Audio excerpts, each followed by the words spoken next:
সেদিন কখনো রাত হয়নি, শুধু সাদিক পাখির কিচির মিচিরে পরিবেশ এক অন্যরকম আবহ পেয়েছে।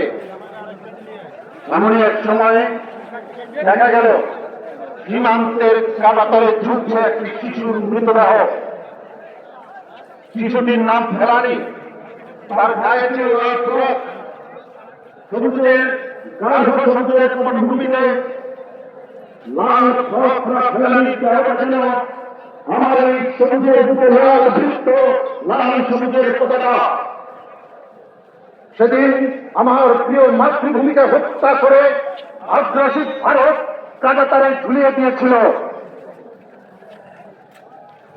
ভারতের এক দালালকে দেশ ছাড়া করেছি, আরো লাখো দালাল দেশে অবস্থান করছে।